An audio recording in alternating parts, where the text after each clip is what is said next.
اب میں بتاؤں کہ اللہ تبارک و تعالیٰ نے ان تمام لوگوں کا جو ذکر کیا کہ یہ لوگ ہیں جو ان کے کیا کیا مذہب تھے، ان کے نام لے لیے، اور بعد میں بات کیا کی ہے اگلی آیت کا ٹکڑا کہ ان اللہ یفصل بینہم یوم القیامہ۔ اگر ہم ان چیزوں کو پڑھ لیں گے نا تو میں آپ کو بتاؤں ہماری زندگی بڑی سکون میں آ جائے گی۔ لیکن بات یہ ہے، بدقسمتی یہ ہے کہ ہم قرآن کو پڑھتے ہیں لیکن عمل نہیں کرتے۔ اب دیکھیں اللہ نے اتنے بڑے بڑے لوگوں کا نام لے کے نا، جن پہ کتابیں بھی اتری ہیں، ان سب کے نام لے کے کہا کہ دیکھو میں ان سب کا فیصلہ قیامت کے دن کر دوں گا۔ اب کیا مطلب ہے اس کا؟ کہ نہ جھگڑو تم آپس میں۔ وہ ایک اپنے مذہب کو مانتا ہے، دوسرے کے مذہب کو کمتر سمجھتا ہے، تو پھر ایک دوسرے کو یعنی کہ برا کہتے ہیں اور پھر لڑائی جھگڑے ہوتے ہیں۔ اللہ تبارک و تعالیٰ نے ان بڑے بڑے مذاہب کے لوگوں کا ذکر کر کے ہمیں یہ بات سمجھا دی۔ آج ہم اس بات کو اس طرح سمجھیں گے کہ آج کے دور میں جتنی بھی فرقہ پرستی ہے، نہ لڑو آپس میں۔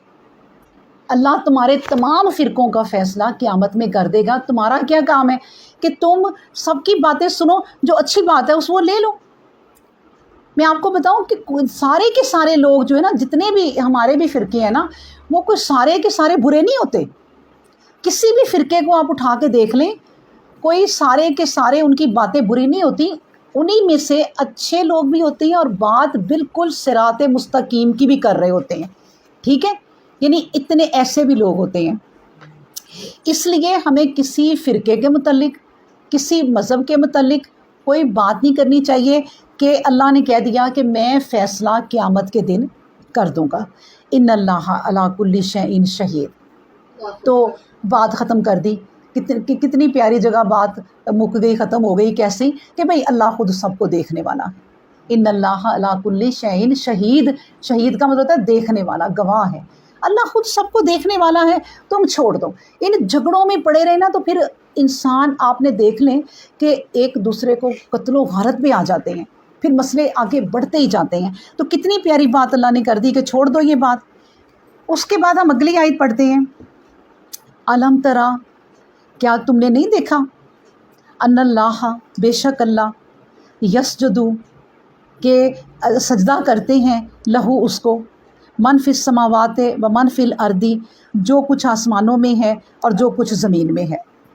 کیا تو نہیں دیکھ رہا اے انسان، یا کیا تو نہیں دیکھ رہا اے انسان، یا پھر اے نبی، ٹھیک ہے نا، کیونکہ نبی پاک صلی اللہ علیہ وآلہ وسلم سے پورا قرآن خطاب ہے، خطاب نبی کریم صلی اللہ علیہ وسلم سے ہے، پھر ہم تک یہ بات پہنچتی ہے کہ اے نبی، کیا آپ دیکھتے نہیں ہو کہ پوری دنیا میں آسمانوں میں جو کچھ ہے، زمین میں جو کچھ ہے، وہ سب کے سب اللہ کو سجدہ کرتے ہیں۔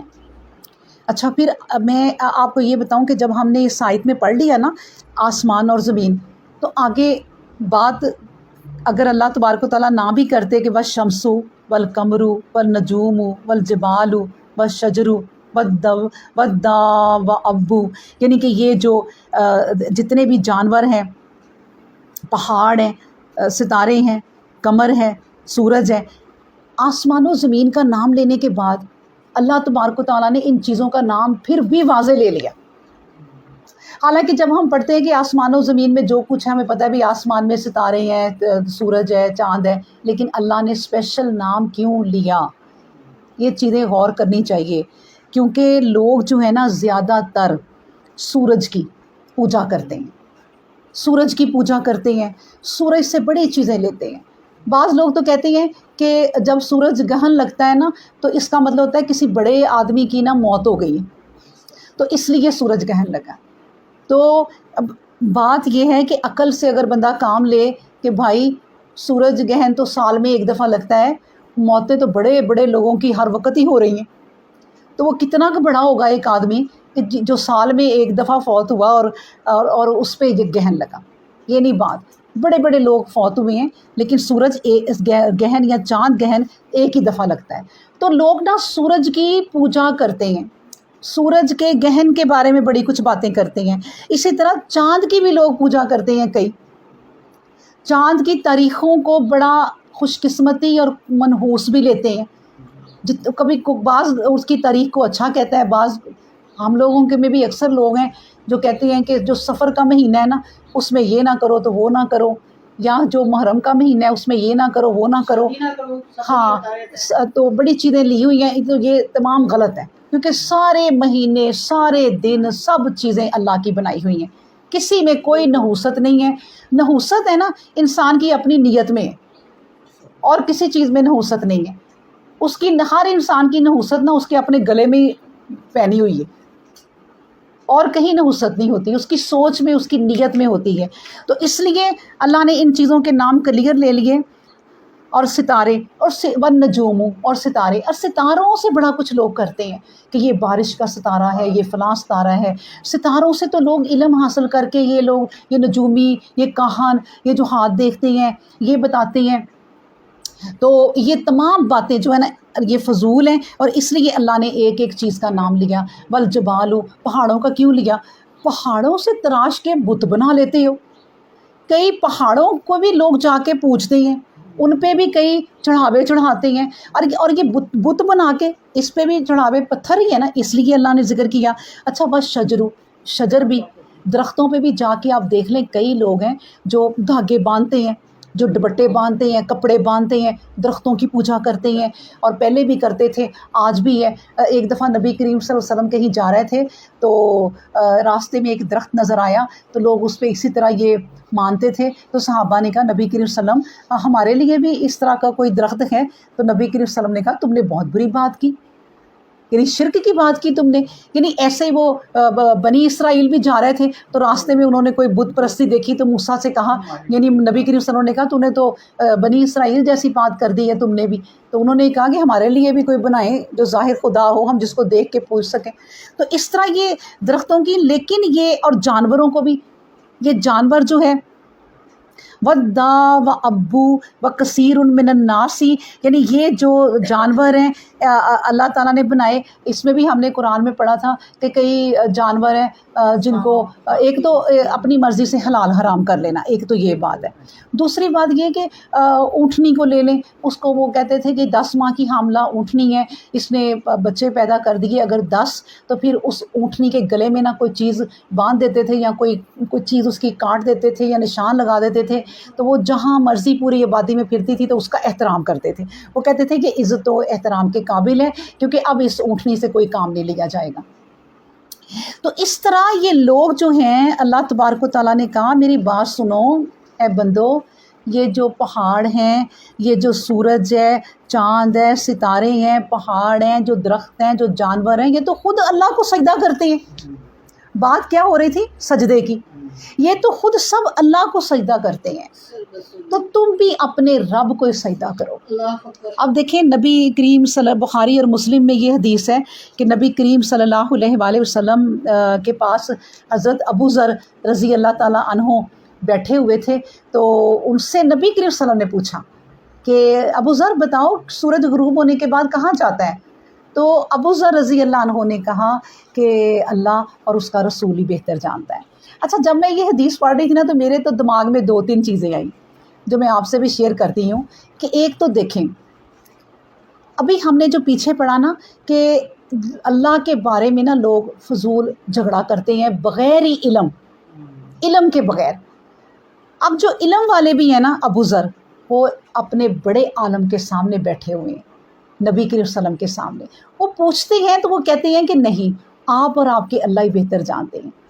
تو بات یہ ہے کہ جب آپ کے سامنے کوئی بڑا عالم بیٹھا ہو نا، تو بات اگر جانتے بھی ہیں تو اس کی طرف ہی کریں کہ آپ ہی بتائیں. یہ ہے عاجزی، یہ انکساری، کہ علم انسان سیکھتا رہتا ہے. اور دوسری یہ کہ آپ بڑوں کی جب صحبت میں بیٹھتے ہیں نا تو اپنے آپ کو نا آگے آگے یوں کریں. یہ نبی کریم صلی اللہ علیہ وسلم کے سامنے بیٹھے ہیں اور کہہ رہے ہیں کہ آپ ہی بتائیں. کتنی پیاری بات ہے. تو نبی کریم صلی اللہ علیہ وسلم نے فرمایا کہ یہ سورج اپنے رب کے پاس جاتا ہے عرش کے قریب اور سجدہ کرتا ہے اور اپنے رب سے کہتا ہے کہ اے اللہ میں صبح طلوع ہو جاؤں، تو اللہ اسے اجازت دیتے ہیں. پھر ایک وقت آئے گا اللہ تبارک و تعالیٰ کیا کہیں گے کہ تو ادھر سے نکل جدھر سے تم آیا ہے، مغرب سے. پھر وہ ایک قیامت کی بہت بڑی نشانی ہوگی کہ اس وقت کے بعد جب سورج مغرب سے نکل آئے گا تو کسی کی توبہ قبول نہیں ہوگی. ٹھیک ہے. تو اس لیے یہ جو سورج ہیں، یہ جو چاند ہیں، یہ تمام اللہ کو سجدے کرتے ہیں. آپ دیکھیں کہ بعض اسکالر کہتے ہیں کہ یہ جو پہاڑ ہے نا، جب ان کے سائے آتے ہیں لمبے لمبے اور درخت جن کا سایہ بنتا ہے دھوپ، تو اس کو وہ سجدہ کہتے ہیں. وہ کہتے ہیں کہ یہ سجدہ کر رہے ہیں جب ان کے سائے نکلتے ہیں. تو لیکن یہ تو ایک بات ہے، تصور ہے، لیکن بات یہ ہے کہ وہ سائے نہ بھی نکلیں، جب دھوپ نہیں بھی نکلتی، سایہ نہیں بھی بنتا، تب بھی وہ اللہ کو سجدہ کرتے ہیں، کیونکہ اللہ نے کہہ دیا کہ یہ اب دیکھیں نا، ایک درخت تھا، نبی کریم صلی اللہ علیہ وسلم اس کے ساتھ کھڑے ہو کے جو ہے وہ لیکچر دیتے تھے، دین کے تبلیغ کرتے تھے، تو بڑا وہ خوش ہوتا تھا. پھر ایک منبر نبی کریم صلی اللہ علیہ وسلم کا 3 سیڑھیوں والا باقاعدہ بن گیا، تو وہ اس پر بیٹھ کے کرنے لگے. تو وہ نبی کریم صلی اللہ علیہ وسلم نے کہا کہ اس درخت کے رونے کی مجھے آواز آتی ہے کہ میرے نبی کریم صلی اللہ علیہ وسلم میرے ساتھ ٹیک لگاتے تھے. اسی طرح ایک پتھر بھی تھا کہ نبی کریم صلی اللہ علیہ وسلم جب گزرتے تھے سلام دعا کرتا تھا، اور وہ کہتے تھے کہ میں اس پتھر کو جانتا ہوں کہ یہ اللہ کی عبادت کرتے ہیں. یہ تمام چیزیں. پھر ایک صحابی نے بھی کہا کہ میں نے نبی کریم صلی اللہ علیہ وسلم کے ہاتھ میں چند کنکریاں دیکھی تو وہ مکھیوں کی طرح بنا رہی تھیں، تو میں نے نبی کریم صلی اللہ علیہ وسلم نے کہا یہ اللہ کی تسبیح بیان کر رہی ہیں. اور پھر یہ بھی اس کی ایک اور میرے ذہن میں باتیں جو ہیں وہ آ رہی ہیں کہ جس طرح نبی کریم صلی اللہ علیہ وسلم ایک قبر کے پاس سے گزرے تو انہوں نے 2 ٹہنیاں لگا دی، تو اس کا مطلب ہے ہری ٹہنیاں، ہری جو مری نہیں تھی ابھی زندہ تھی، تو وہ ذکر کرتی ہوں گی نا، اس لیے وہاں لگا دی کہ جب تک یہ ہری ہیں، مطلب یہ ذکر اذکار کر رہی ہیں، تو اس وقت تک ان کو عذاب نہیں ہوگا. تو اس کا مطلب یہ پوری، اللہ نے کہا یہ پوری کائنات میں جتنی چیزیں ہیں تمام اللہ کو سجدہ کرتی ہیں، اللہ کا ذکر اذکار کرتی ہیں. تم انہی کو میرا شرک بنا رہے ہو، تم الٹا ان کی عبادت کر رہے ہو. تو یہ تھی وہ بات. اور اس کا آخری ہم پڑھتے ہیں، اس آیت کا اور بھی آگے ہے کہ وہ کثیر من الناس، بہت سے انسان ہیں، انسان بھی ہیں، اور وہ کثیر اور بہت سے ایسے ہیں، حق کا علیہ العذاب، یعنی کہ جو یہ تمام باتیں کر کے حق کے عذاب کے حقدار بن جاتے ہیں. یعنی اس طرح کی تم حرکتیں کرو گے، یہ کام کرو گے، گلے میں تویز لٹکا لینا، گھر میں کوئی چیز لا کے خوش قسمتی کی کہ یہ لٹکا لینا، کروڑ کی گاڑی لے کر اس کے اوپر جوتی لٹکا لینا، اس طرح کی جتنی یہ شرک والی چیزیں ہیں، یہ تمام وہ لوگ ہیں جو کہ پھر حق کا علیہ العذاب، جن پہ عذاب حق ہو جائے گا، واجب ہو جائے گا. نا بالکل. تو اس طرح ان لوگوں کے لیے عذاب حق ہو جائے گا. وَمَن يُهِينِ اللَّهُ، اور اللہ رسوا جو ہے، اللہ رسوا کرتا ہے، یعنی جسے رب ذلیل کر دے، رسوا کر دے، فَمَا جس کو چاہے، اور من مکرم، اور جس کو عزت دے. وہ عزت دینا چاہے تو عزت دے سکتا ہے، جس کو ذلیل کرنا چاہے اس کو ذلیل کرتا ہے. کیوں؟ ان اللہ یفعل ما یشاء، وہی بات کہ اللہ وہ کرتا ہے جو یعنی کہ چاہتا ہے، اور اللہ وہی چاہتا ہے جو انسان کی نیت ہوتی ہے، اللہ وہی چاہتا ہے. تو یہاں پر سجدہ بھی آیا، اور نبی کریم صلی اللہ علیہ وسلم نے فرمایا کہ یہ جو سورہ حج ہے یہ اس لیے بھی اہمیت رکھتی ہے کہ اس میں 2 سجدے آتے ہیں، اس میں ایک نہیں 2 سجدے آتے ہیں. اور سجدہ انسان جب کرتا ہے تو وہ دعا پڑھتا ہے، سجدہ وجہی للذی خلقہ وصورہ وشق سمعہ وبصرہ فتبارک اللہ احسن الخالقین. تو سر جھکا لیں اور یہاں پر سجدہ جو ہے وہ کر لیں.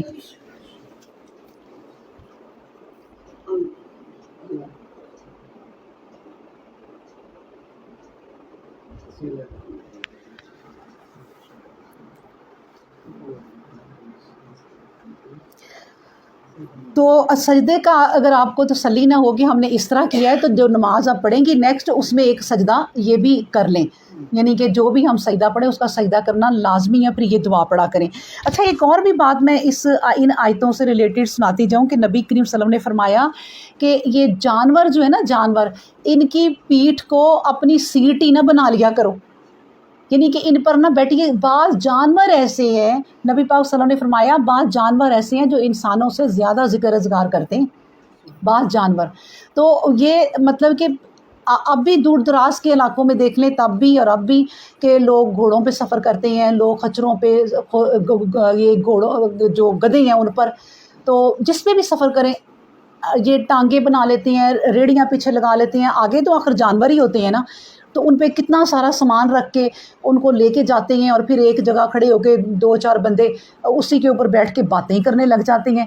تو یہ تمام چیزیں نبی کریم صلی اللہ علیہ وسلم نے کہا کہ سوچا کرو کہ جو تم نے آگے سواری باندھی ہوئی ہے نا وہ تم سے بھی زیادہ اللہ کا ذکر کرتی ہے، تو اس کو اپنی سیٹ ہی نہ بنا لیا کرو کہ بیٹھے رہو، اس سے اتر جایا کرو، اس کو بھی ریلیکس ہونے کا ٹائم دو۔ تو یہ تمام باتیں جو ہم نے آج مطلب کہ اس میں پڑھی ہیں، جن کے بارے میں، پہاڑوں کے بارے میں، شجر کے بارے میں، درختوں کے بارے میں، جانوروں کے بارے میں، اور یہ جتنی بھی اللہ تعالیٰ کی آسمان کی مخلوق ہے، چاند اور یہ سب مخلوقات ہی ہیں اللہ کی، تو ان کے بارے میں کیا کہا ہے کہ یہ تمام اللہ کی عبادت کرتے ہیں، اللہ کو سجدہ کرتے ہیں، تو اے لوگو تم بھی اللہ کو ہی سجدہ کرو۔ اللہ اکبر۔